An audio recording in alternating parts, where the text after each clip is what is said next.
the series of squeaks in the background, which I think was mine and my wife's dog playing with her toy. It was just like squeak, squeak, squeak, squeak. She doesn't usually play with it that much, but Mm-hmm. if we hear some on the stream, that's probably what that is. Yep, and we are live. Yeah. Okay, well, we've been working on weapons for a week or two or three. I don't even remember now. This will be the third week, I think. And I haven't really been touching it in between streams because I've been working on some other stuff. I probably showed the gloves I was working on. I did some of that, and I've been working on room objects so we can show off some more build stuff with real art on the sooner side rather than later. I've got to kind of refactor some things so they fit on the new grid and just clean some stuff up. But anyway, it's nice to have like a topic that is, I mean, weapons are a little more fun for me than environment stuff, so it's kind of nice to return to that every Wednesday. Makes me excited about streaming. That's good. That's what we want. I'm always excited to stream, unless it's like at noon. And I'm like, I just want to go back to bed and sleep until whenever. But I shouldn't do that because you shouldn't sleep your day away. Important lesson, kids. Waking up early is better because then you have the whole day ahead of yourself. Well, and Paz is here. Oh, cool. She had messaged me saying that she hadn't been able to make the streams due to time conflict, so that's awesome. Hey, Paz.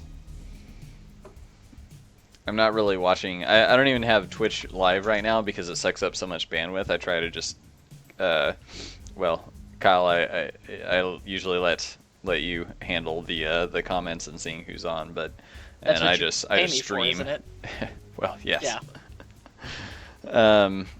So I was saying that more for the benefit of the viewers, but I just had awkward wording there trying to say what you did versus what I did. Sorry. Right.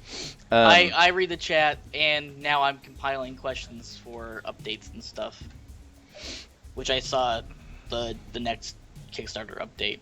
So yeah, we're behind again, but we're working on it. Yeah, for backers and stuff, it's coming. So okay, yeah. So working on weapons, and we were gonna take some. Well, basically, like if anyone wanted to see a particular type of weapon, I can kind of jump around. I don't really. Lantern. Lantern. Do you wanna? Are you making a list? Is that what's going on? Well, I knew that Doom wanted to see that one. Oh, okay. He said it to me last week when we fielded the idea that we were going to do optional stuff. So I know he wants to see that one, and right now it's just Paz and I in chat. So, and I'm going to tweet out real fast.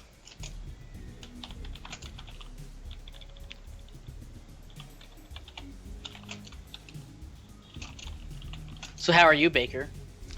Well, I think right before we went live, I was saying I'm feeling a little bit under the weather, but it just started up late in the day today, so I'm hoping it's a false sickness alarm, where I just have a little bit of a sore throat, and it just stays like that, or well, I mean obviously it gets better, but it doesn't get worse, I guess is what I'm saying. Right. It's My been sister a busy had week. a headache for like a week and a half. Did she actually get sick, or just like? I mean, she was really low energy, but Yeah. I mean, I haven't seen her.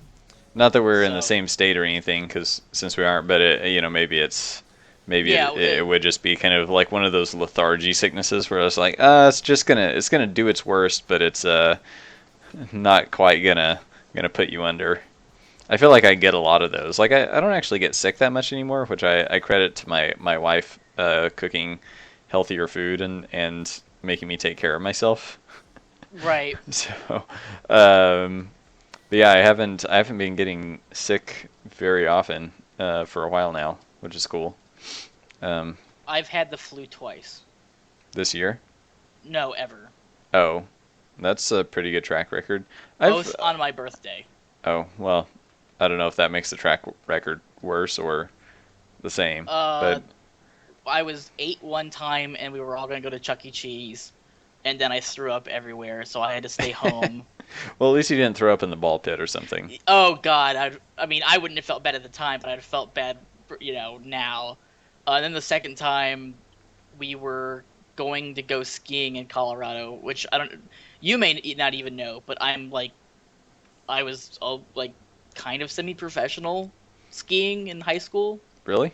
Yeah, I did races and stuff. Did they have a lot of skiing in Ohio? Is where you're from, right? Yeah, we had skiing, but not professional, which is why we went to Colorado a lot. Okay. And I was super psyched, and I had just bought the skis that I own now, which are like stainless steel, super really nice skis. Mm-hmm. And then on the plane, I got sick everywhere. Mm. And my parents were like, "You can't go skiing." So yeah, that sucks. I was cooped up in the lodge for the entire time we were there. I think I got to ski once in the 2 weeks that we were in Steamboat. Which is where we usually went. I was not happy. And Paz said she came down with the flu.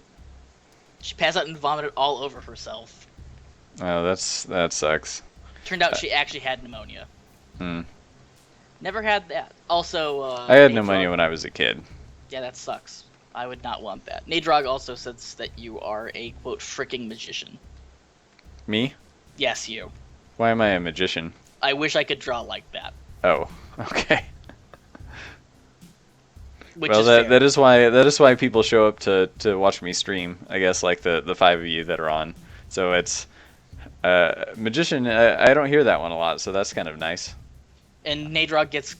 I like being an art magician, pneumonia, which sucks. Y'all need more vitamin C in your diet. Yeah, I haven't really been taking my vitamins as well as I should. So, I knocked out a quick spear here. So, lantern? When you say lantern, was that one of the... It's a weapon. So, I mean, we had some items. I mean, there was the magic lamp, I guess is what I was wondering if we were talking about that or if we're talking about it's the thing that shoots beams. Yeah, so that's the magic lamp, I think. I consider changing the name, and I need to double check my notes in the spreadsheet probably before I do all of this. But I was gonna introduce a torch as an item, but that probably wouldn't be kind of a usable, swinging it with your hand sort of thing. Although that would be cool, but we couldn't really animate the flames just because of how the system is currently set up. But I mean, I think it would be kind of cool to have a lantern as sort of a maybe a set of lanterns, and this might make more sense than what I was doing as for the magic lamp, but basically just kind of switch that category to be it's a lantern, you just open it and fire kind of shoots out. That's what I always thought. But it might maybe we can also have it increase your light radius. Mm-hmm. That makes sense. I like that. I mean, people like beam attacks, right? Chat, what do you guys think? Beam attacks, yay, nay? I'm pro beam attacks. Brimstone is my favorite item in Binding of Isaac. And not because it does a lot of damage and it can be really overpowered. I just like the charge up and then just the sudden burst of damage and the animation and the sound effect that I really like that. Yeah. It's suspenseful. Well, right now since I'm doing these kind of fast sketches, I'm not going to double check the skeleton, but I would probably want to base it on the skeleton for the bottles and flasks and such, mm-hmm. Which have a pretty similar structure. But so actually, let me look up. I need some reference because I'm not. I mean, I could draw a lantern, but I want to find an old school. Like a hooded lantern. Yeah, or just I would probably just draw it incorrectly if I did it from memory. Right. Back on these look pretty cool. Something like this guy. I have to wait 30 seconds, but I believe you. Oh, Windows, you don't let me drag stuff from Google into... Can I do this? There we go. Back on the illness thing real fast, I actually do have chronic sinus migraines. Mm. And those are no fun. Yeah. Does not sound like a fun thing. I don't know much about that, but... It feels like someone is kicking out the back of my eye. Mm. And then it progressively gets worse. Yeah, I guess there was that one time we had to cancel a stream. Mm-hmm. Yeah. When it gets, like, really bad, it's like light sensitivity, nausea. It's pretty rotten. Mm-hmm. They are terrible, Nate. I had one so bad when I was still living up in Flagstaff, and by that point my sisters had all moved out of Flagstaff. I had one so bad that the sister that lives in Phoenix actually drove back up to Flagstaff because she thought I was having a stroke and dying. She texted me, she's like, "You're not around," so I, like, quickly typed something up on the phone, but it was just, like, garbled. And then the next thing I know, they were at my apartment like, "We need to get you to the hospital." I was like, "It's just a headache."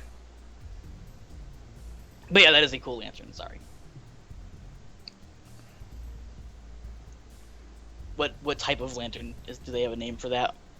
Along with it's something, it's like a, well, I'll just put it on here. It looks like a camping lantern.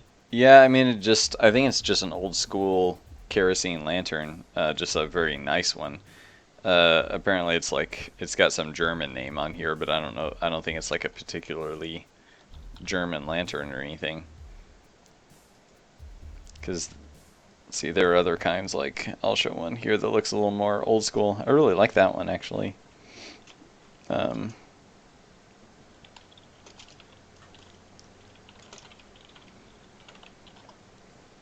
like lanterns. What I'm probably going to do, this is actually just kind of a support piece, but I will probably just make this the handle that the character would grip. The wire? It's sort of like the posts on the sides.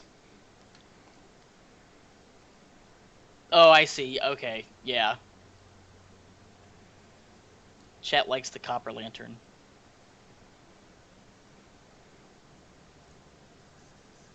So what would power these lanterns? Would it be arcane energy? Well, any kind of fuel in the world that is, so like, let's say the kerosene equivalent in the Delver's world would be an arcane chemical, like it would be a physical chemical of sorts that was created through an arcane process and is fundamentally arcane in its element. Right. And arcane can do damage, but in itself is more of just like a catalyst. So you could light this fuel with other elements, and then it would burn with that element. So the light would be chartreuse. Well, if you lit it with fire, it would be red or whatever. Right. I mean, so there might, I guess, like if you found one of these, like it might have a bit of a glow, or like I wanted a couple of kind of like oil and tar to be materials in the world, partly just so you had something like slip on or wade through in levels that could be flammable. And I was constantly struggling with, like, what are these actually made out of in the elemental scheme, because they didn't really fit into any category unless they were some kind of merc derivative.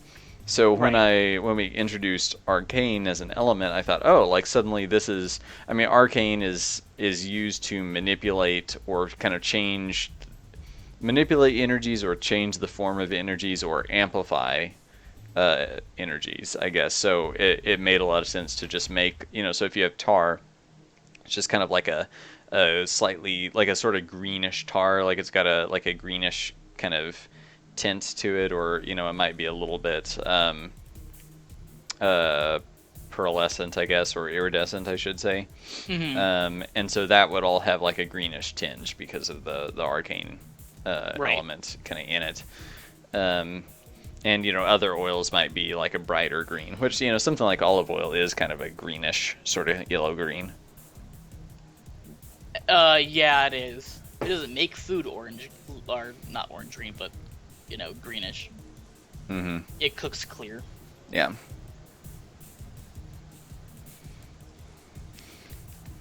I don't usually use olive oil though in cooking. Because of the smoke point. Yeah, I think we talked about that at some point. The smoke point's really low. I just like the flavor of sesame oil and peanut oil better. Mm. And since I cook a lot of like Eastern food, sesame oil works better with those flavors. Olive oil is like for Italian cooking, which I think we've talked about this as well, but I'm not a big fan of Italian food. Which I know will be heresy in the chat, and I'll never hear the end of it, but there you have it. And you can't eat a lot of the pasta dishes. Oh yeah, because of the wheat allergy issue. But Katie and I we've been on this diet where we're using olive oil for basically everything right now. Mm-hmm. Oh, it's a much healthier oil.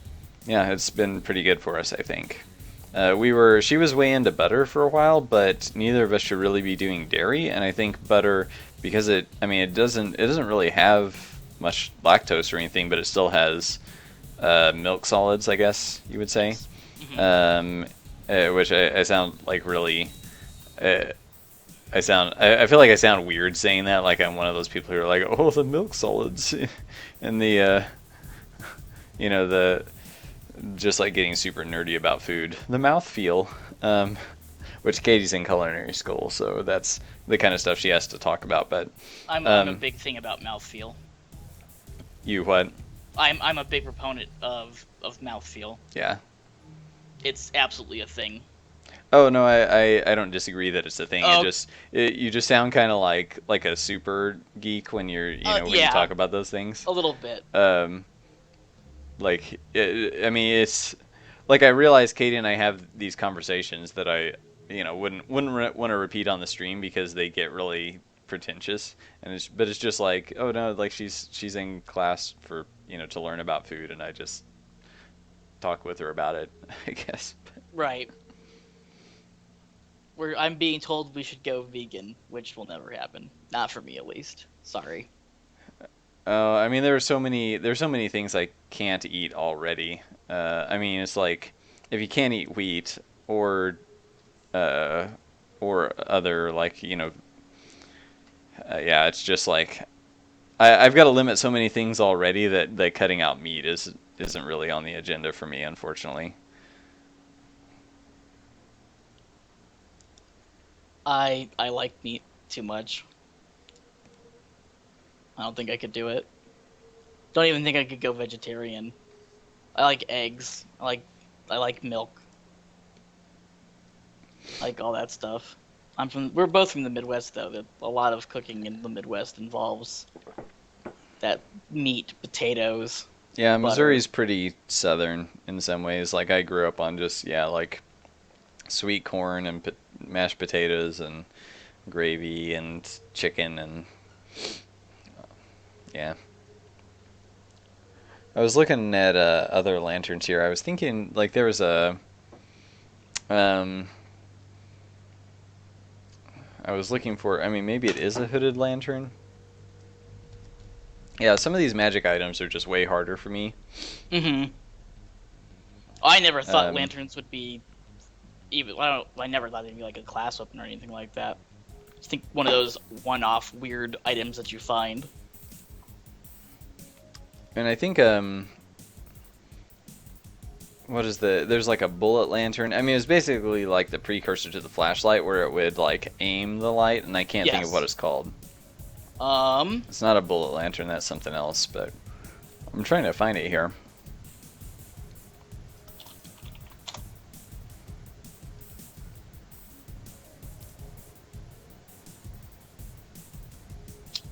Surely, there's a list somewhere of types of lantern.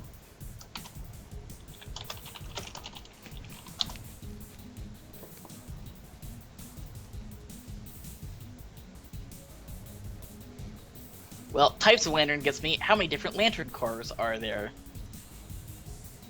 That is not what I want.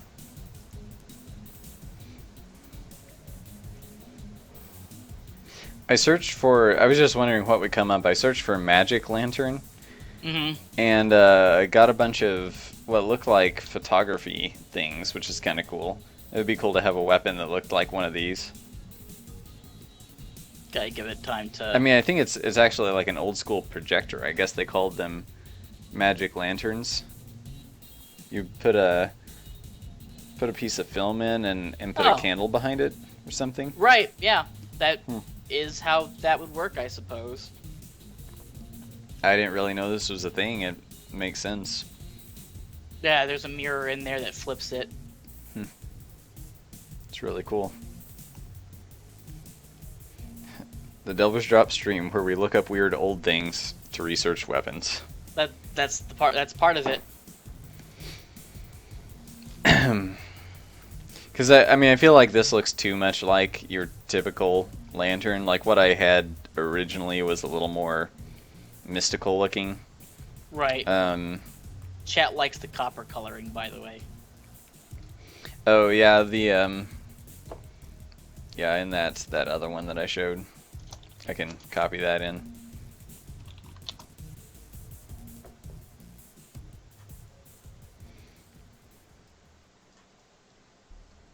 Right.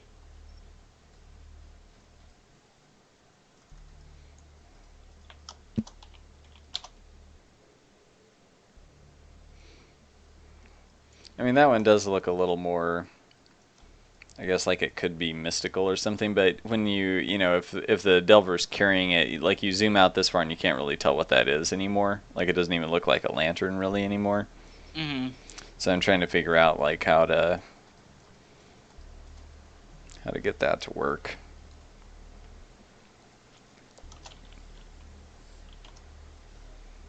The lantern that you're looking for, by the way, is called Shuttered. Hmm.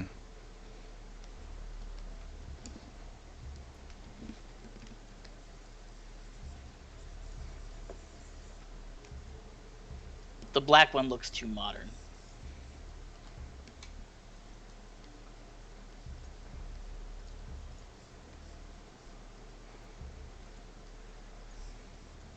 It's nice and sleek and black. Yeah. Yeah, I probably wouldn't actually paint it black.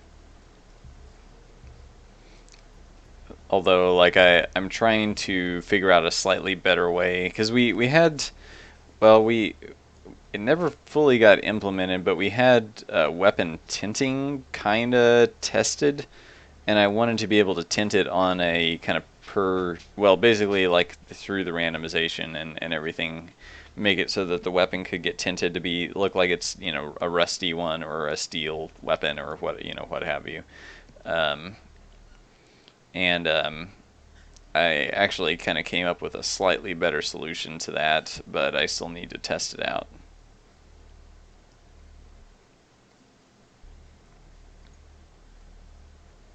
Since I'm looking at all these lantern pictures with Ryan Reynolds, are you going to be seeing the Deadpool movie tomorrow?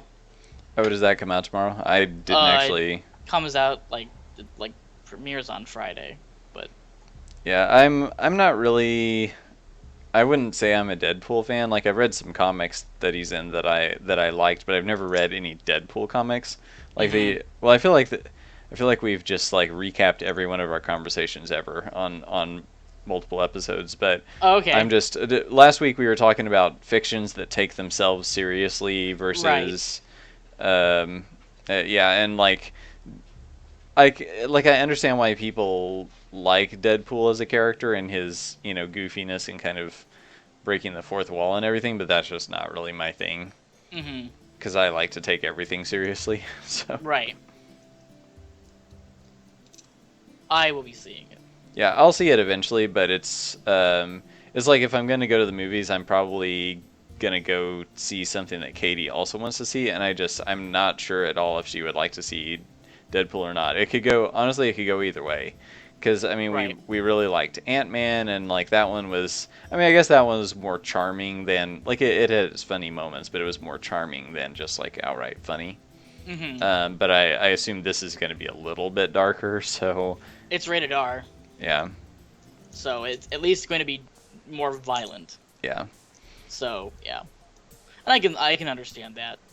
I had kind of forgotten we had discussed. I thought we had discussed that more than a week ago, but maybe it kind of blurs together for me. No, you're correct. But... It was last okay. week. Because it kind of segued from a topic that we had before the. And now there's this whole thing about this character they made up kind of as a joke called Gwenpool, which is like female Deadpool or something that's like really trending in the cosplay world. It started in the cosplay world. Did it really? Yeah. And they worked it into the comics? Is that the... Yes, and now it's super popular? The cosplayers created a female Deadpool, which is like pink and white. Yeah. And Marvel, and I mean, tons of people, and people started sending in petitions like, make a Gwenpool comic, make a Gwenpool comic, it's really popular. And Marvel basically said, okay. Marvel won't say no to money. Right.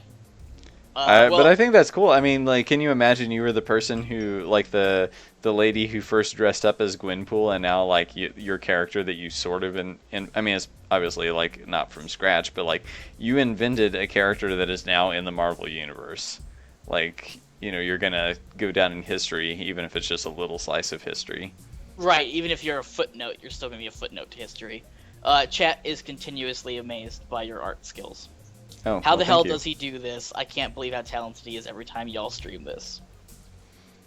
I like this new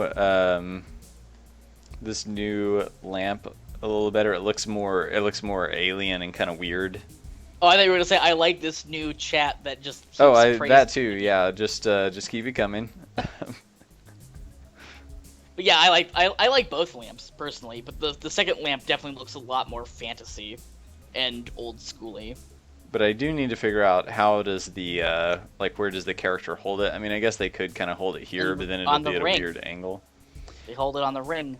Yeah, it's the problem with that is that it's gonna hang pretty low. Like the character.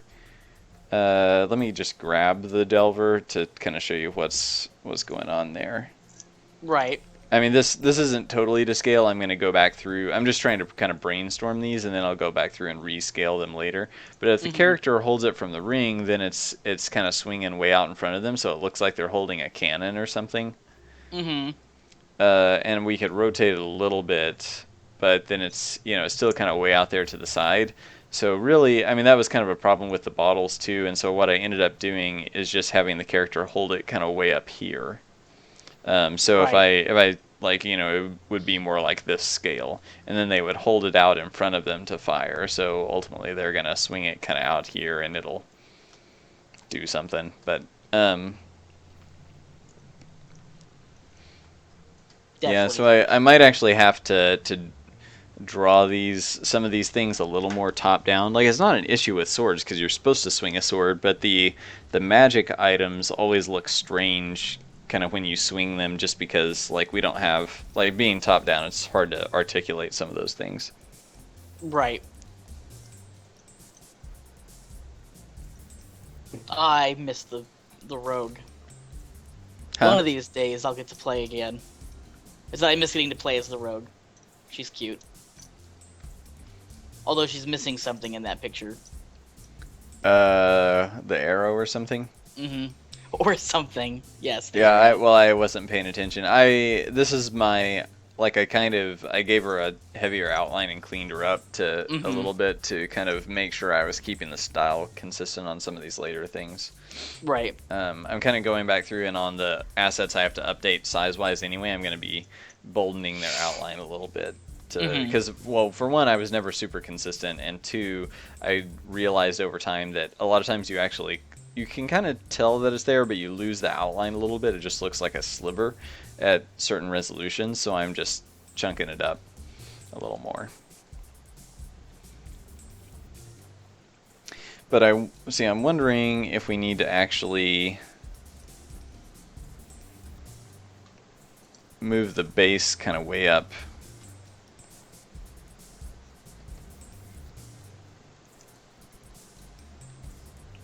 Just waiting for it to catch up.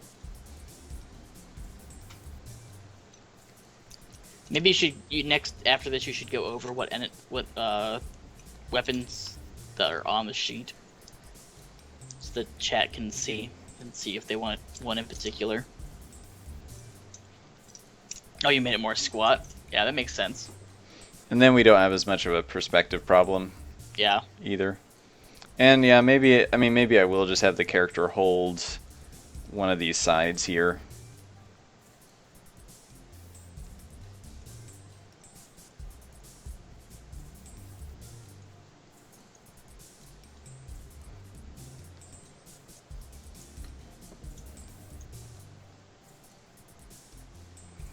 I mean, there are lanterns with, like, handles. Yeah, I guess I just didn't really find any, so I don't know, I mean... But I really like these little balls on the side, so it looks kind of like it's suspending the glass globe.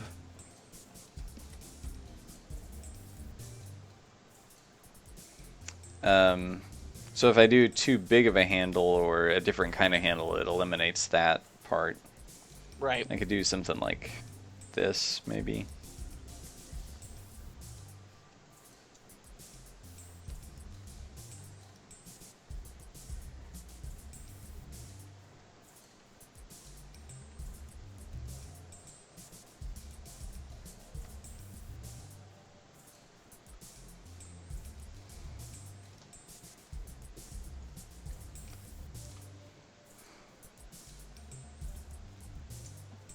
She has this ball on the side.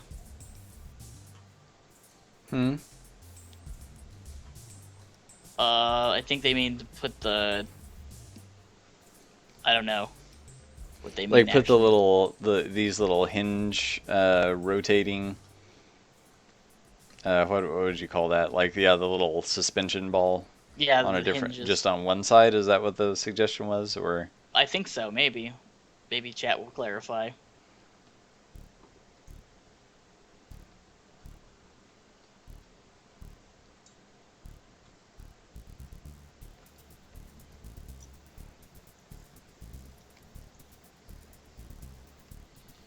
Haven't yet.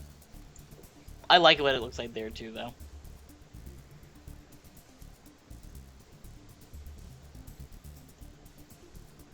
Have you done scythes yet? Oh yeah, you did those last week. Mm-hmm.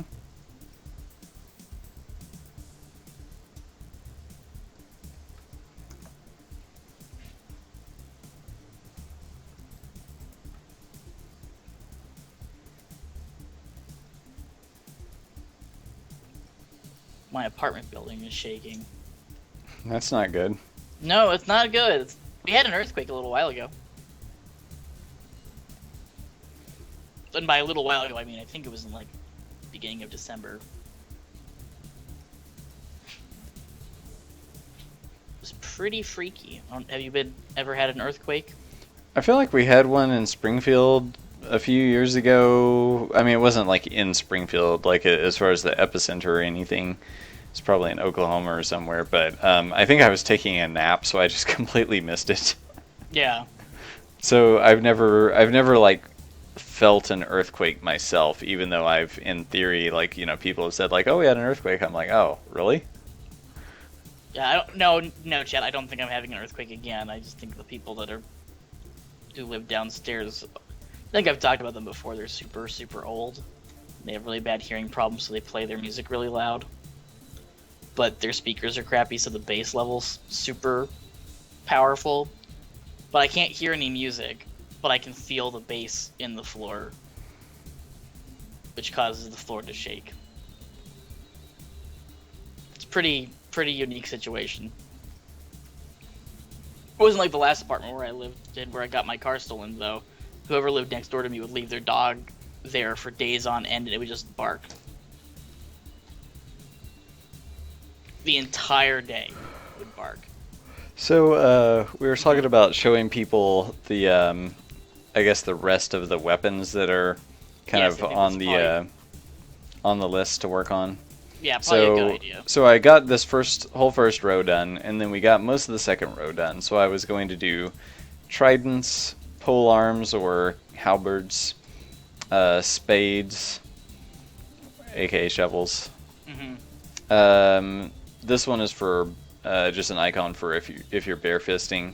Then claws or clawed gloves, gauntlets. This one I'm probably cutting. That was kind of an old idea for a special magical dirk, but maybe I need to kind of rethink how it fits into the lore, I guess. So fans or battle fans, contraptions, which would be kind of like a not really a hook shot, but sort of would work, I guess, work a little bit like a hook shot, but it could that's the Harlequin's weapon for anyone who doesn't know, and it would basically kind of like shoot out one of those extendy arms. What are those? It's like an accordion. Punch gloves. So, yeah, I mean basically one of those like boxing gloves on an extender. Let me look up what that thing is called. I've always called them punch gloves. I don't know if they actually have a name. Well, I looked up accordion boxing glove, and that's what I got right away. So yeah, one of these sort of things. So it's basically that with something on the end. Could be a boxing glove, could be a spear tip, could be and for some reason we got the arrow on here. They're called extending boxing gloves. Yeah. Telescoping boxing gloves. Now I'm curious where that idea originally came from. I mean, it's probably cartoons. Like a... Huh? Vaudevillain cartoons. Yeah, well, I was thinking like, yeah, was it was it some specific like old movie or something like that, like a Three Stooges or...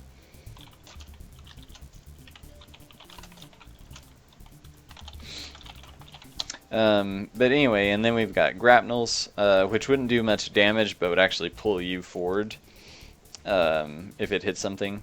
The wrecker is basically like a sledge flail, and then you've got regular flails. Let's see, these would be chains, so basically a whip, but it's made out of just metal links, and then an actual whip.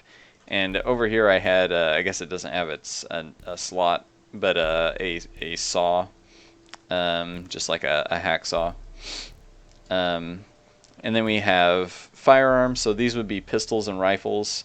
Then blunderbuss, which that would be like a shotgun. A mortar, which is, yeah, I wanted to make these look kind of old school, obviously, so they're all kind of flintlock style. And this one has a fuse, so it's basically like a mini cannon is what the mortar would be, and it would shoot up and over in an arc. The blaster would be more like a magical implement, probably run off of some kind of like arcane crystal or something like that.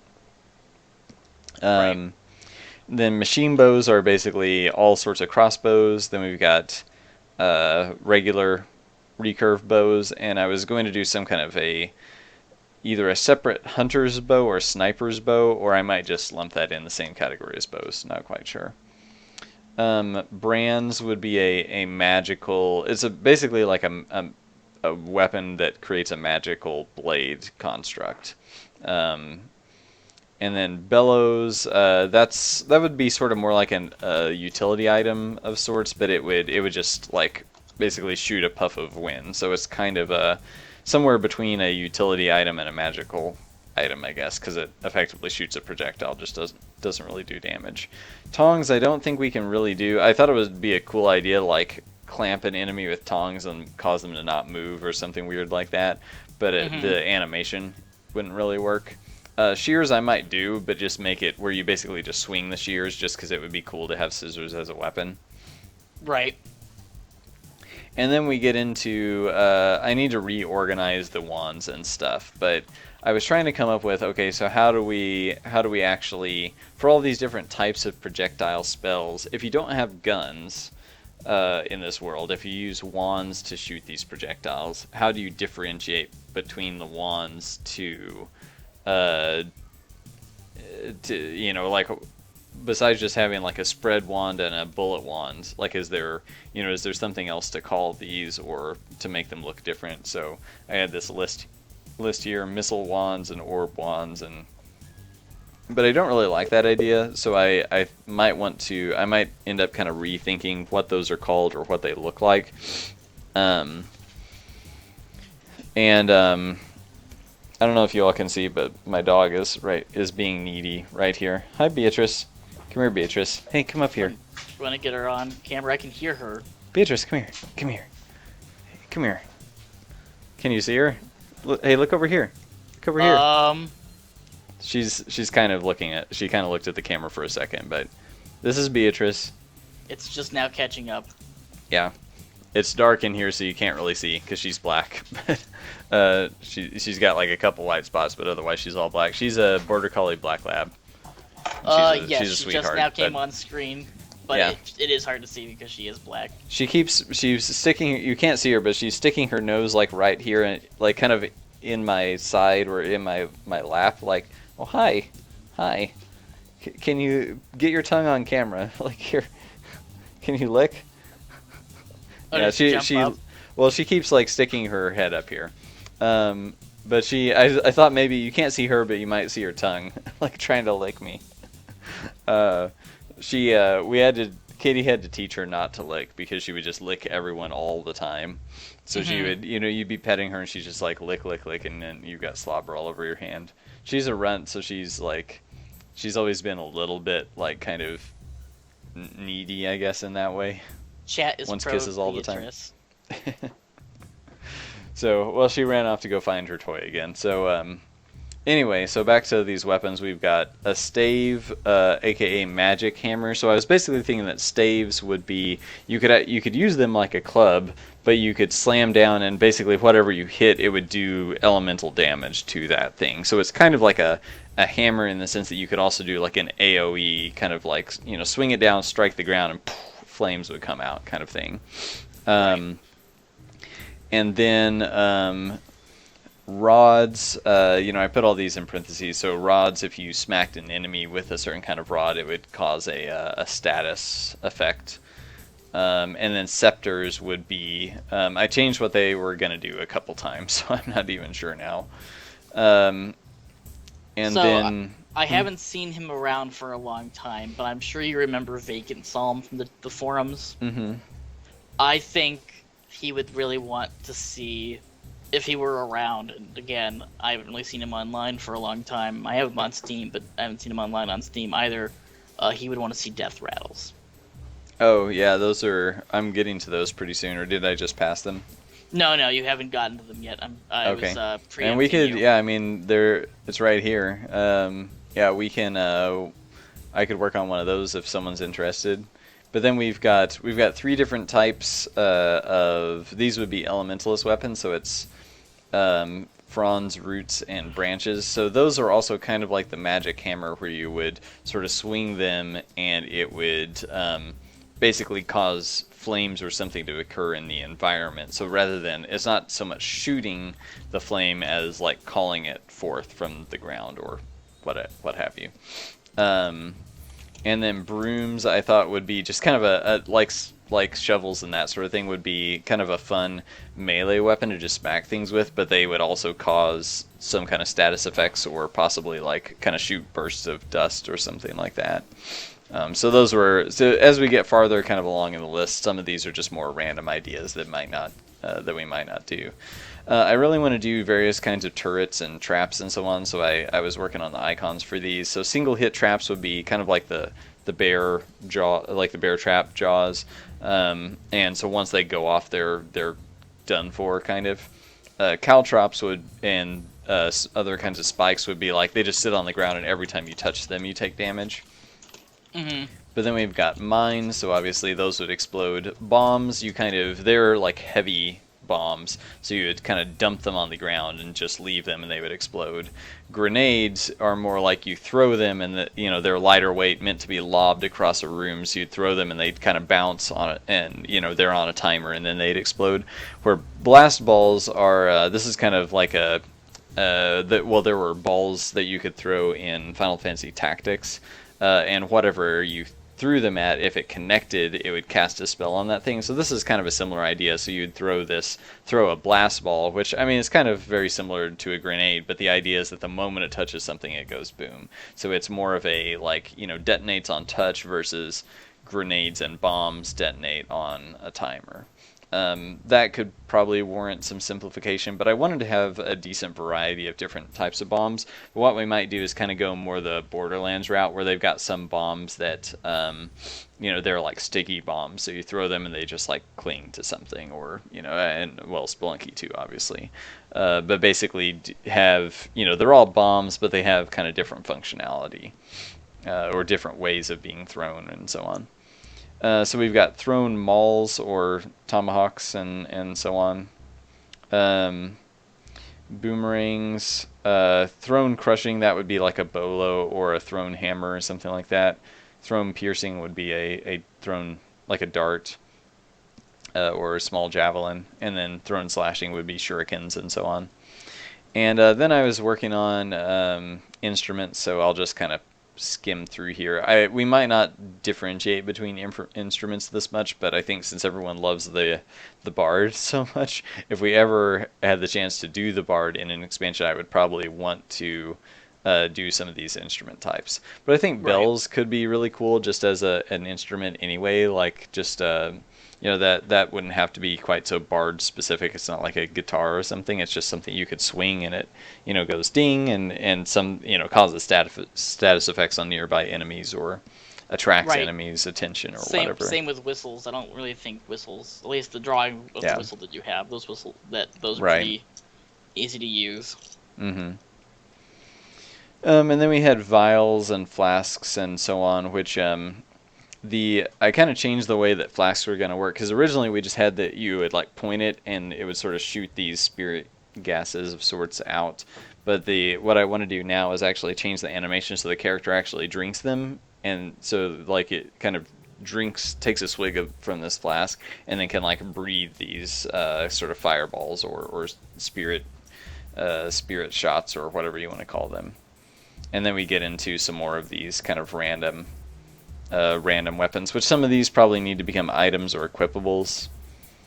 I think the sensor could be cool because you could swing that like a flail, but it would do status effects and damage and such.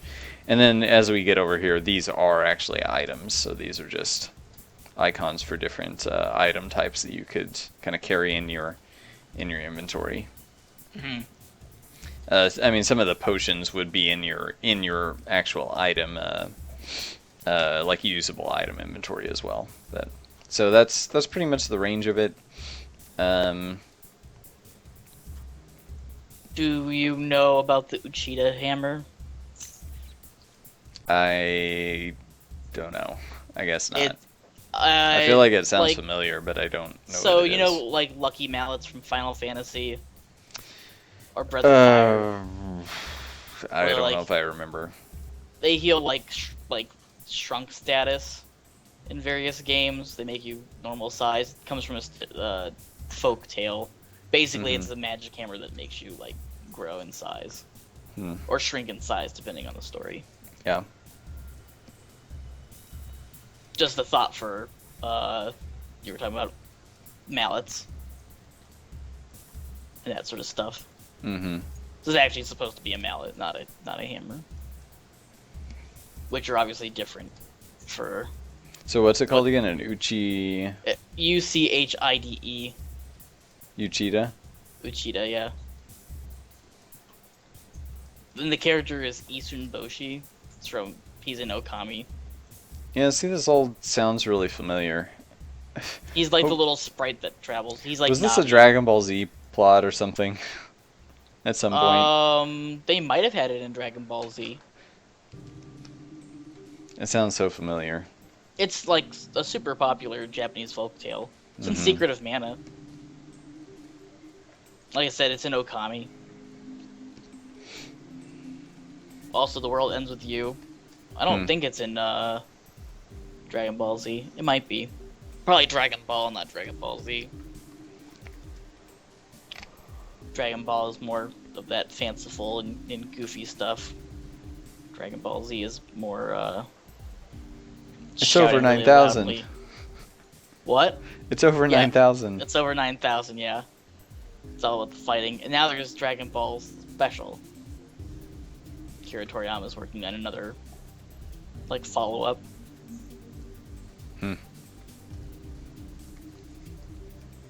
Which at this point, I mean, he's pretty old. I'm really surprised he's doing that. He is more than old enough to have retired by now.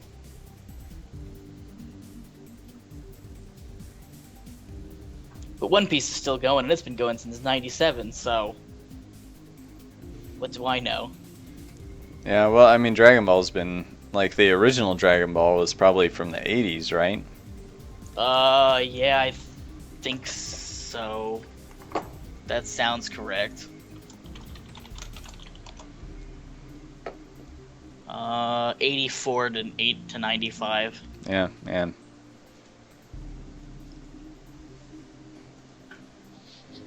So it's a year older than I am. So 32 years is when Dragon Ball has been around. It's a long time. And there's the person who did Inuyasha and what's the other one? Utsura Yatsura. Which that show ended in '85. It ended on like the month that I was born. What did? Rumiko Takahashi's like first work. It's called Yatsura Yatsura. It's like those obnoxious aliens is what it translates to. Oh, yeah, I mean, I think I've heard of it. You know Inuyasha, right? Yeah. Yeah, that's one of her other works. She also did Ranma. Oh, right, okay. I had forgotten that was the same person that did Ranma and Inuyasha. Yeah. Ranma started in '89. That makes me feel old. Utsura Yatsura started in 1978. Wow. When did Astro Boy start? That's the first. Oh, that's more like the 60s, right? I think the 50s. Yeah, 1952 to 1968. Wow, man. Done by Osamu Tezuka, who's considered the father of anime and manga. Yeah, they literally call him the god of manga. I believe that is his title, yeah. Which I mean, I like his work, but it doesn't seem, and I suppose it would have been really groundbreaking for that era. I guess maybe that's what I forget is like, wow, that's actually so old. Like he created whole genres and so on. Yeah. But it's like kind of, if you read it now, it's actually like it takes kind of the context of history to make you understand why he's so important, I guess. Yeah, because a lot of things seem kind of naive, and like some of his stuff is much better than others. Like some of it just seems like pretty childish and everything. But then I've read like kind of half of the Phoenix books, and those are pretty good and serious. But I mean, so I guess I just feel like the writing suffers a little bit sometimes. But it's kind of like, what all am I expecting from this? I'm probably both asking too much and not really looking at it through the lens of history as much as I should. Since I know a bit about like American comics history and stuff, but right. Much less about Japan. But yeah, if you think about, I mean, the 50s is not very long after World War II, so to kind of think about like a country going through that much turmoil, and here this guy is like, and they suddenly had just kind of come into the modern age, I guess, like technologically and organizationally as a country, and then like suddenly this guy basically is making manga, which is and establishing traditions that are still kind of going on today through comics and even American comics in some ways. Oh yeah, it's definitely, well, there were Japanese comics before manga, yeah. But Tezuka. I'm gonna get his name. Tezuka. He was really inspired by Disney. Disney was starting out in the same period. Mm-hmm. And there are actually like back and forth between him and Walt Disney. Oh, interesting. I didn't know about that. And he like was really... I wish. Is there like a go-to book about Tezuka? Surely there is. Something like that. But I only imagine. Like I would be really interested to read that. I hadn't really thought about that. I'm sure there has to be a biography about him. Yeah. I think I found one. I can give you the name of it if this actually is.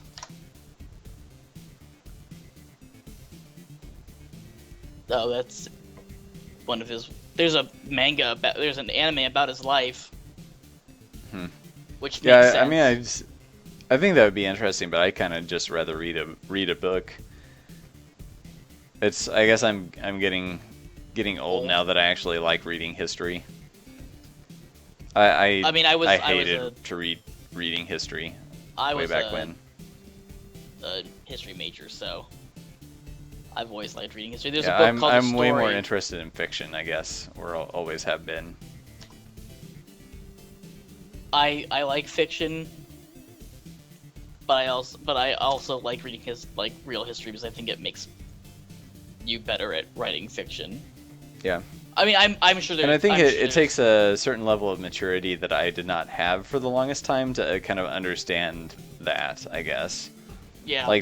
But I now get way more interested in researching things and reading history if I also have something that I'm researching for.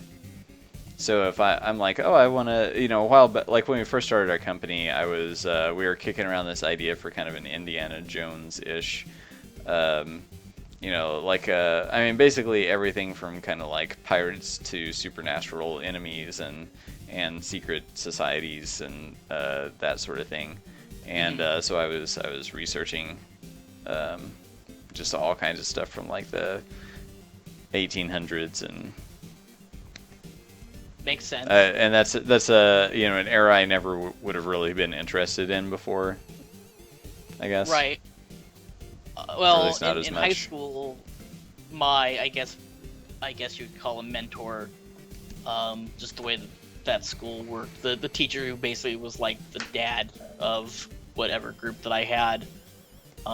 He basically taught me that there's no discipline, and by this meaning discipline, I mean like areas of study that were not interconnected. There was no discipline that was away from any other discipline. All of them had tie-ins, and a good way of studying was to find the connections between those studies and study those, because you would broaden your outlook and your perspective on what you were studying.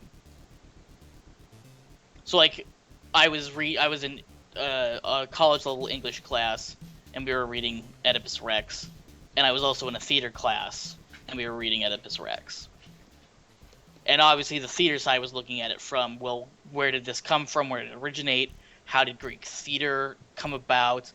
And obviously from the literature side, from the English side, we were looking at what are the literary themes and all that. But with those two, it's like, okay, well, here's this literary trait, but that literary trait started because this is what was going on in Greece, quote unquote, because it really wasn't a country back then, as we define it, and so on and so forth. So it just each bit of knowledge that you learned about what was going on feeds into the knowledge that you were actually trying to learn. It actually makes it easier to remember. So I've taken that approach in basically everything. Yeah. So like when it comes to video games, it's like, well, where did this mechanic come from? And well, why did they make this mechanic? And it could even have been as simple as, well, we wanted to do this mechanic, but we couldn't do it with the technology we had at the time, so we had to settle for something else. And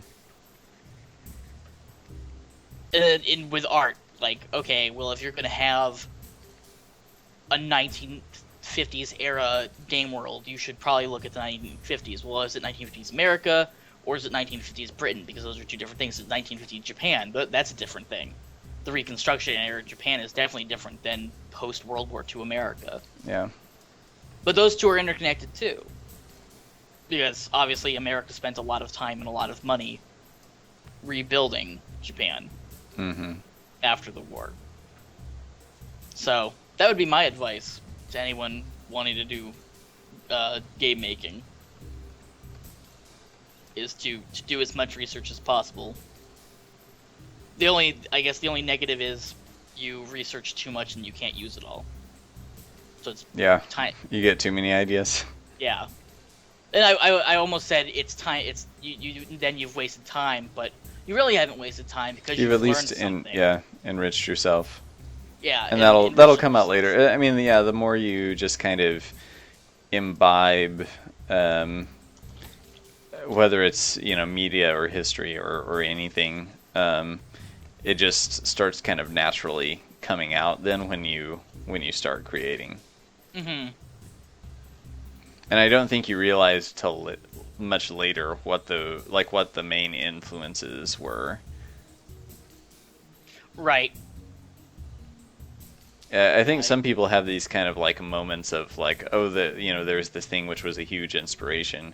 I've never really had that. I mean, I guess like Lord of the Rings was early on, but I've never really had too many more of just like, here's like this moment that kind of crystallized in a specific stroke of inspiration for me. Right. I mean, I know for certain that Mercedes Lackey and George R.R. Martin are big inspirations for me when it comes to writing and how to build mythology and how to build a world. So, and who's Mercedes Lackey? She did the Valdemar series. That's something I'm not really familiar with, I guess. I'm trying to think of other works that she did. I mean, I only read the Valdemar series. I thought they were okay. They're definitely not like the greatest. They're not like War and Peace. Not that I think War and Peace is actually that good of a benchmark, but you know what I mean. They're not things that you'd hold in high esteem. They're just basic fantasy novels.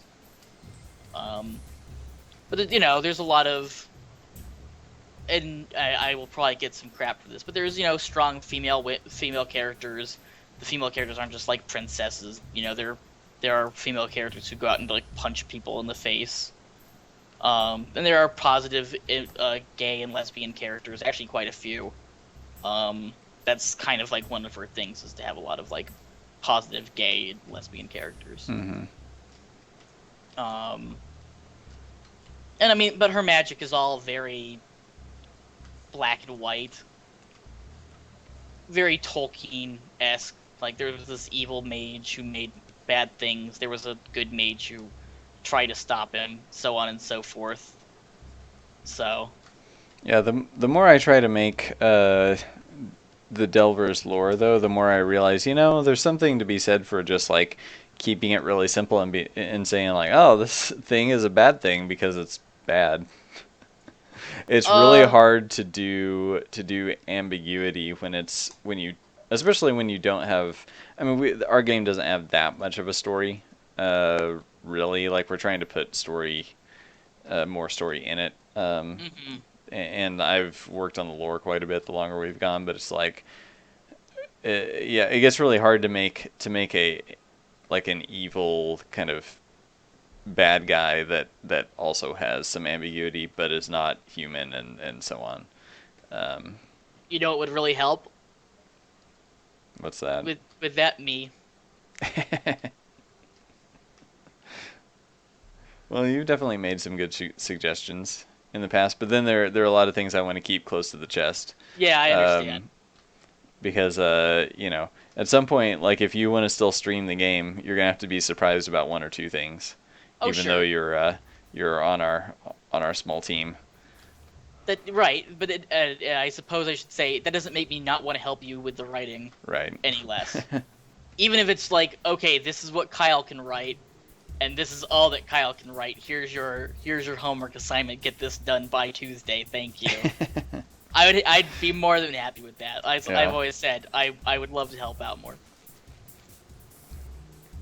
And as you know, I've been doing some of my own stuff on the side. I don't necessarily know if keeping things ambiguous is difficult, because I guess, I mean, we're all colored by our worldviews, and I've always been, and obviously we've had talks about this sort of stuff just when it comes to design, but I've always been pretty relative in my perspective. And I think keeping things, well, this is evil and this is good. It's not that the characters can't feel that way. It's that the universe shouldn't exist in a way that is true. Mm-hmm. Because if you have a story where the character's like, oh, the orcs are evil, and then you have a character in the background tutting them and saying, no, you don't understand, they're defending their babies and they're not really evil. Well, no one wants that. No one wants to be condescended to in a video game or a piece of work, really. And no one really, and we all have biases, and obviously you should work to remove your biases, but you can't always remove your biases. And in a fantasy world where you are competing against things that are inherently, or at least to you, inherently violent, and have a culture that you can't understand, either because they're highly hostile and xenophobic, or if it's just they're too alien for you to understand, then it's not really your fault to have those biases. Those are biases that you've built up as you go on. And you could certainly make a good case for a storyline going with, okay, so here's your main character, he hates orcs. Over the course of the game, he learns that his biases are ill-conceived, and that he shouldn't hate orcs because they're not as bad as he thinks. Okay, that's good. That's good. That's how you build good character development. But in a world where you're criticized for having those views, you can't really build the character, because it's not building the character. It's, well, you're just wrong, and that's not relative either, I suppose, is the bulk of it. But I don't know. I don't find that complex. Maybe I'm weird. I mean, I guess I'm just, well, for us, I want there to be, well, it's like, how do you come up with, it's really hard for me to come up with the motivations for the kind of ultimate bad guys in Delver's Drop. I mean, some of them make enough sense, but then some of them, I think we always struggled with, like, what is, and I don't want to get too much into it just because I feel like even this would be spoilery, but, what is the motivation of, I guess, of what would appear to be ultimate evil? I mean, because, like, there are bad guys in comic books and movies and whatever that are just like, I mean, what other motivations can you have besides just like, I'm angry, I must destroy, like, that still makes sense and you can tell in a very minimal way. I think maybe that's the problem, is we're not going to have a lot of just like character development for the bad guy, because you don't, most of the time you're just fighting monsters, and it's just so, like, comparing this against something like Diablo, it's like, well, these, in Diablo it's like, well, it's devil things, they're bad. There's not, it's kind of boring from a story perspective, like, or from a, like, actually the Diablo mythos, I'm just like, it seems like the most elementary. And I'm sure there's more complexity that I don't really know about, but it's not complex at all. Yeah. It's I mean, it's really just, Yeah, it's just like an excuse for like, well, you want to be a knight and go kill things. Let's fight the devil. Yeah, it's pseudo religiosity meets pseudo fantasy, and then contrived ways for evil to get out and do what it does. Yeah, they're like constantly possessing someone else and coming back and whatever. Yeah, that's basically or just like, to. And I think like, okay, so like Voldemort in Harry Potter is sort of like a pretty good example of like, he's like super evil, never gonna have a change of heart, kills lots of people because he's angry. I mean, but it's hard to really know what his motivations are, but you don't really need to. And then it gets into kind of the complexities of his like backstory and his character and how he kind of became what he is, and then you kind of get it. But we're not going to go through all of that in the game. I mean, there isn't, on this sort of celestial scale, there isn't that kind of development. I was trying to make a wand that sort of looked like electrodes or something, by the way, and it ends up looking like you're roasting lots of marshmallows. I thought I would experiment with some different wand styles because I had only ever drawn one or two wands that appeared in the game, so I'm like, okay, well, if we're gonna draw weapons, we might as well I might as well kind of brainstorm a little bit here. But you should have rings around the lines. First of all, there should be like not 4 of them. There should be like 2. You should kind of take like that sword breaker if you wanted for the diodes. You should take like the sword breaker, have up there, make one longer, one shorter, and then have like coils around the. Yeah. I'm just trying to be really careful about the putting too much detail into these because they get shrunk down so much. They're like this big in game and they need to be pretty recognizable. But yeah, the circle, the coils might be too fine. But yeah, maybe I would just do something that's just like, one rod that has some rings around it. Right. Could be kind of cool. Back to how do you make, I guess, cosmic level things relative in the evil scale. That kind of goes back to evil to whom?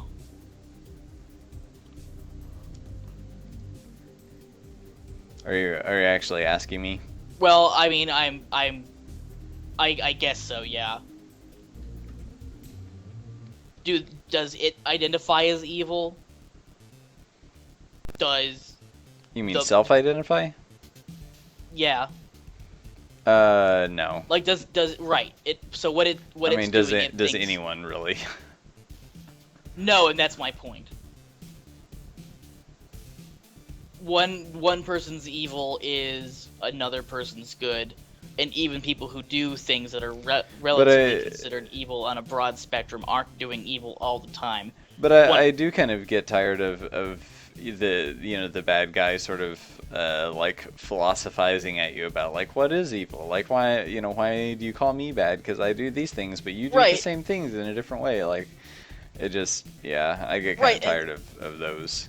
Sure, and that can get tiring because again that kind of gets back to what I was saying about you don't want someone tutting you. Yeah, it's the superhero thing. Yeah, and you don't have to do that necessarily. Just, I mean, did Melkor think he was evil when he went against the Valar? That's a Lord of the Rings thing for people playing the home game. No, he thought he was the rightful ruler, and he wanted to take the power, and he did. And obviously, Tolkien was working from a very Christian ideal of there's inherent good and inherent evil, and going against this establishment is evil, and going with the establishment is good. And I guess maybe what I'm sort of getting at is it's actually pretty difficult to create a fantasy world from scratch and kind of determine, beyond some baseline things that are just like, well, there aren't many. Like I didn't set out to make a mythos where like that totally like, and maybe this could be an interesting exercise, but totally kind of changes right and wrong. But at the same time, it's like, well, how I guess you have to kind of like evaluate, what do you want to be the worst things in this universe? Like what are the like the worst things and the best things, that can be done. So like what's the greatest tragedy that's kind of fundamental to the story, and is that kind of the definition of evil in this fantasy world, or so on. Mm-hmm. Because we're dealing with things on this kind of like cosmic scale, like like gods and angels and demons and things like that at war. So like if you're defining things in this fantasy realm, then what do those things view as good and evil and so on? Right. Well, I suppose from where I'm coming from, actions are evil. It's what you do, and I even hate using the word evil because I don't necessarily think good or evil are things. But I suppose for the sake of the thought experiment, I can go with them. So like, murder is wrong and evil, but killing the orc isn't, because you're defending people. So it's the motivations and toward the action that make the action evil as well. So it's the things that lead up to the action that cause that action to either be justified or unjustified, which I think are better terms than good or evil. Like, is killing the baby dragon evil? Is it or I should say, is killing the baby dragon justified? Well, no, unless the baby dragon will always grow up to be a rampaging dynamo of pain and suffering. If not, if the dragon can be taught to not kill or be wild. I'm kind of thinking like if we're dealing with a creation mythos in one of these fantasy worlds, and it's kind of like the Melkor thing. It's like, well, this being caused the universe to be this way, but then another being wanted it to be a different way. And how do you kind of sort out like which side anybody's on, but also like make that clear to the viewer? Because I think people kind of inherently want there to be a side to root for, or a side they think is more right than the other.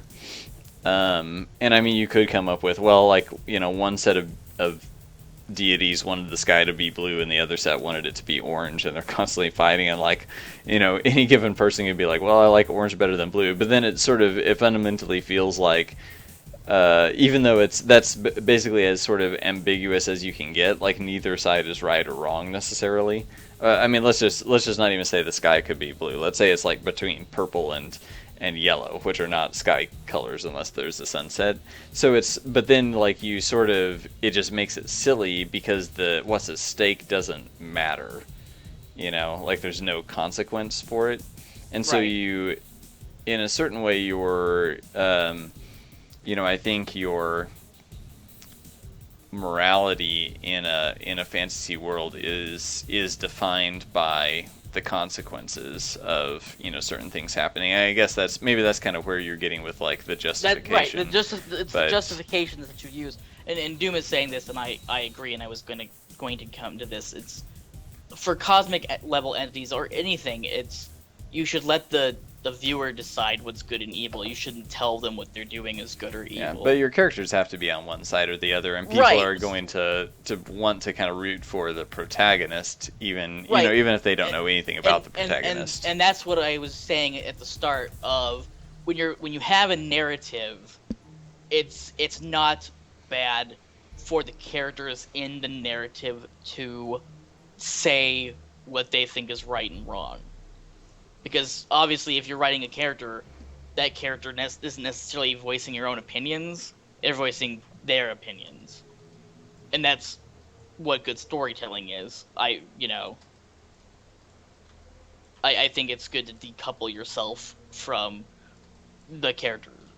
I mean, I think you should have characters who actually disagree with you on, like, the main character shouldn't be an author insert, if that makes sense. No, yeah. Or a author's moral surrogate system insert, right? Or a surrogate. And that's what I was saying with like Well, yeah, the main character starts the game thinking orcs are evil, and then progresses and learns that it's not. So, regardless, he starts off thinking that all orcs are evil, and he has and it's racism, literally racism. And then by the end, it softens. It may not even be purged. Actually, I think that would make it even more realistic if it wasn't completely purged. Like, he doesn't go from, oh, I hate orcs, to, we should protect all orcs because they're lovely and wonderful. That's bad storytelling because it's black and white. You should have, well, I see that orcs aren't all evil like I thought. That should be the end goal. And I guess, looking at Delvers, it's pretty easy to say that, like, no wonder everyone's afraid of the Merc and thinks that it's evil or what have you, because it destroys anything that it touches. So yeah, Right. it's like, well, if you want your world to survive, um, then obviously Merc is a bad thing. So that's not even Right. like a morality issue. That's just survival.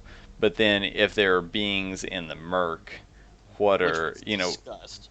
huh? Which we've discussed. Yeah, we've probably talked about it on stream, I would think.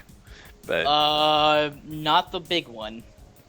yeah, well, we don't want to get too into it. I'm just kind of talking on this like hypothetical level anyway. But Right. Like if there are beings in the Merc, then what are their motivations? I think that's and I've kind of come up with my list, but I've wanted to change it because I felt like the motivations were too thin. Or too just like, well, they just want to eat everything because the Merc destroys everything and consumes it and assimilates it. So that's what the beings inside the Merc want. But I feel like that's kind of like could use some work. Right. Well, I mean, and I guess that's a really good way of summing up what I meant by the character should feel that their justification is good and right, and not necessarily the people. Like, there shouldn't be an overlying justification in the world. Like, Merc is always evil. Why is it always evil? Well, because it destroys things. But there are things that live in the Merc. Yes. So do they think the Merc is evil? Well, no. Okay. Well, then the Merc isn't necessarily evil. It's just doing what it does. Well, And that goes back to I what you mean, were but I saying, guess like, what how, I'm even wondering is, I mean, yeah. what if they did think the Merc was evil? Then why would they help it along? Well, they live inside of it, I guess. I mean, Right, but what if? or are they helping it? Or I'm kind of like I'm asking some pretty. Right. We kind of like hit the landmine of Ryan questioning some major bits of lore recently. So, if, let's say, hypothetically, Ryan Baker is in a country that says shooting nail guns at kittens is evil, but Ryan Baker shoots nail guns at kittens, is that mentally is that coherent? You wouldn't shoot.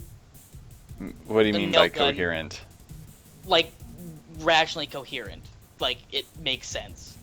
So you think that the country that you live in is wrong for shooting nails at kittens, but you actively participate in that. That's called cognitive dissonance. Okay. I think I see where you're going now. Right. So, I mean, and it's not to say that you can't do things that are cognitively dissonant, but people who do those things and don't acknowledge that they are cognitively dissonant are, well, they're crazy. So, you could either actively do it because you're forced to and not agree with it, which at that point then there's a level of, well, you're always looking for a way to stop, which would obviously be breaking free. You could just be crazy in doing it, which is kind of a flimsy excuse. Well, why do Merc beings spread Merc? Well, because they're crazy and they don't know any better. Okay, well, it's not an answer anyone's going to be happy about. Right? You wouldn't like that justification for anything. So, your player base wouldn't like that justification for anything. Well, they think it's evil and they're not helping. Okay, well then what are they stopping it? No. Well, why? Because they're apathetic. They can't stop it. It's like you said. It's a rabbit hole of. And I mean, maybe I might have sort of misled the conversation somewhat, but I feel like these are interesting things to perhaps leave the reader with, leave Right, the player with. and that's what I meant, and what Doom meant by let your players decide. But you have to give a justification in universe. It can't just be, well, you decide. Well, because people are gonna say, right, but what's the what's the physical reason? What's the justification that's causing it? We can speculate on why they go along with the justification. You see what I'm saying? Mm-hmm. So let's say Ryan Baker hates shooting cats with nails because he disagrees with it, but he's working with an army of evil people because the justification is he is working for them because he has no choice, and that's all. That's where you leave it. Ryan Baker has no choice but to shoot nails at cats and kittens. Yeah, but I don't think that's where I would want to go with the ultimate kind of bad guy. Right. In the universe. So. It's just a hypothetical situation. I mean, the ultimate root cause of quote evil unquote doing evil is because that's what it does. But I guess I just feel like that. Yeah, I mean that. I mean, it might feel a cop out, but it shouldn't feel a cop out. But whether it's a cop out or not, I just feel like it's not very interesting. So that's what I'm working on. It may not be interesting. That's true. And Doom is saying the same thing. Why does Merc do what Merc does? Because that's what Merc does. Fire burns, water flows, Merc consumes, which is what I'm saying. It's not a sentient drive. It is merely a naturalistic drive. A sun is a nuclear reactor. So I guess maybe what I'll kind of leave you with, because we are getting a little close to the end of our hour and a half here, but is I guess I'm sort of thinking like, what if? I mean, most humans on the planet in Delver's Drop are really just interested in survival, in like keeping the world alive because it's in decay. But if they could sort of get beyond that, I guess what I'm kind of thinking is perhaps the beings in the Merc would actually have, in some ways, the same ultimate end goal in the universe as everyone else, like as all the other beings. Right. But maybe they go about it in very different ways. Well, if all the Merc goes, they go. It's divide in ethics. Yeah, I guess what I'm trying to kind of construct is this idea that like, yeah, I mean and I guess the sort of like ends don't justify the means argument is pretty common to like, well, superhero stuff and everything else. I've been watching a lot of superhero stuff recently, and they're always about like oh, we can't kill. I mean, really, we can't kill because this is like a PG-13 TV show, but we're gonna make a big deal about not killing all the time and have all this conflict. And so like ultimately like putting bad guys down, everybody wants that, but oh, you're really bad because you kill them, and you're a good guy because you don't, kind of thing. So in some ways that can even get pretty played out, but I think when you kind of elevate that to a kind of a celestial level, and it's not just like with a something that's so black and white as like in general killing is bad. Like there hasn't really been like a fantasy world that I'm familiar with that turns that on its head, because then you'd run out of a cast of characters. But right. But I mean, like if you kind of take that and put it on more of a celestial level, where it's like, oh, maybe ultimately everyone wants the same thing, but certain beings go about it in a way that is perhaps not the direction that the universe should go. Right. Well, and that gets back to the justification thing.